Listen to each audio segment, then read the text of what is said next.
ಏನಾಯ್ತು ಅಂತ ಕೇಳ್ತಿದ್ದೀನಲ್ಲ, ಹೇಳಮ್ಮ. ಅಮ್ಮ, ಫೀಸ್ ಕಟ್ಟಿಲ್ಲ ಅಂತಂದ್ರೆ ಎಕ್ಸಾಮ್ ಕೂರ್ಸಲ್ವಂತೆ.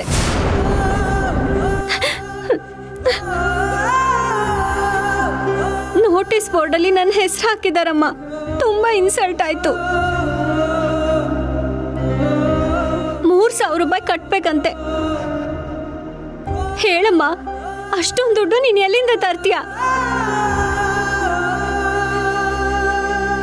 ನಾನು ಹೇಗಮ್ಮ ಕಾಲೇಜಿಗೆ ಹೋಗ್ಲಿ? ಸುಮ್ಮನೆ ನಿನಗೆ ತೊಂದರೆ. ಅದಕ್ಕೆ ನಾನು ಎಲ್ಲಾದ್ರೂ ಹೋಗಿ ಆಚೆ ದುಡಿತೀನಿ. ಎಲ್ಲಾದ್ರೂ ಉಂಟೇನೆ, ನಾನು ನಿಮ್ಮ ಕಾಲೇಜ್ ಹತ್ರ ಬಂದು ಪ್ರಿನ್ಸಿಪಲ್ ಹತ್ರ ಮಾತಾಡಿ ಟೈಮ್ ಕೊಡಿ ಅಂತ ಕೇಳ್ಕೊತೀನಿ.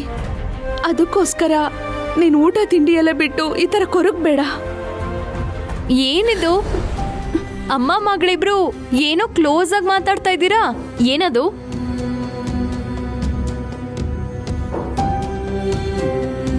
ಏನೋ ಪೂರ್ಣಿ ಸರಿಯಾಗಿ ಊಟ ಮಾಡಿಲ್ಲ ಅಂದಂಗಿತ್ತು. ಅಂದ್ಮೇಲೆ ತಾಯಿ ಆಗಿರೋ ನಿನಗೆ ಕರಳು ಚುರ್ಕ್ ಅಂದಿರತ್ತೆ. ಇವಳು ಆಗ್ಲಿಂದ ಕಾಫಿ ಮೇಲೆ ಕಾಫಿ ಕುಡಿದ್ಬಿಟ್ಟು ಇವಾಗ ಹಸುವಿಲ್ಲ ಅಂತ ಹೇಳ್ತಾ ಇದ್ದಾಳೆ. ಈಗ ಇಲ್ಲೊಂದು ಎಮೋಷನಲ್ ಸೀನ್ ಬಿಲ್ಡ್ ಆಗಿರುತ್ತೆ. ಅಟ್ಲೀಸ್ಟ್ ಸೀನ್ ಎಂಡಲ್ಲಾದ್ರೂ ನೀನೊಂದ್ ಕಪ್ ಹಾಲು ಕೊಡ್ಬೇಕಲ್ವಾ ಅಮ್ಮ? ನಾನು ಕೇಳ್ದೆ ಕಣಮ್ಮ, ಅವಳು ಬೇಡ ಅಂತಿದ್ದಾಳೆ. ಅವಳು ಬೇಡ ಅಂದಿದ ತಕ್ಷಣ ನೀನ್ ಸುಮ್ನಾಗ್ಬಿಟ್ಯಾ? ಹೋಗು, ಮೊದ್ಲು ಹೋಗಿ 1 ಕಪ್ ಹಾಲು ತಂದ್ಕೊಡು.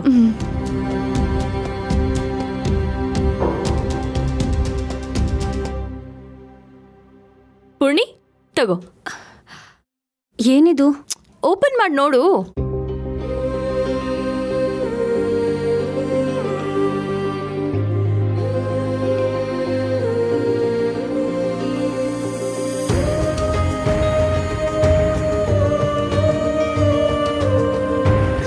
ಅರೆ ಕಾವೇರಿ, 1 ನಿಮಿಷ. ಇದ್ ತಗೋ, ಇದ್ ನಿನಗೆ. ಇದ್ಯಾಕೆ? ಇಟ್ಕೋ. ಹ್ಯಾಪಿನಾ? ಅಮ್ಮ ನೋಡು, ನನ್ನ ಫೀಸ್ ಕಟ್ಟಾಗಿದೆ. ರೆಸಿಪ್ಟ್ ತಗೋ.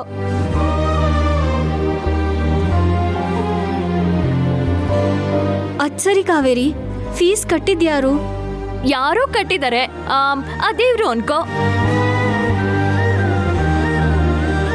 ಇವಾಗ ನಾಳೆಯಿಂದ ನಿನಗೆ ಕಾಲೇಜಿಗೆ ಹೋಗೋದಕ್ಕೆ ಯಾವ ಪ್ರಾಬ್ಲಮ್ಮು ಇಲ್ಲ ಅಲ್ವಾ? ಖುಷಿನಾ? ನಿನ್ನ ಅಕ್ಕನ ಫೀಸ್ ನೀನೇ ಕಟ್ಟಿರೋದು ಅಂತ ನನಗೆ ಗೊತ್ತು ಕಾವೇರಿ. ಈ ಪರಿಸ್ಥಿತಿಲಿ ನೀ ನನ್ನ ಮಗಳಲ್ಲ ಕಣೆ, ನನ್ನ ತಾಯಿ.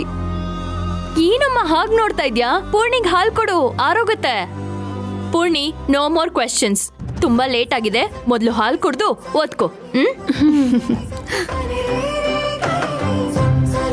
ತಗೋ. ಕಾವೇರಿ, ನೀನು ಹೋಗಿ ಕೈಕಾಲು ಮುಖ ತೊಳ್ಕೊಂಡ್ ಬಾ, ನಾನು ಊಟಕ್ಕೆ ರೆಡಿ ಮಾಡ್ತೀನಿ.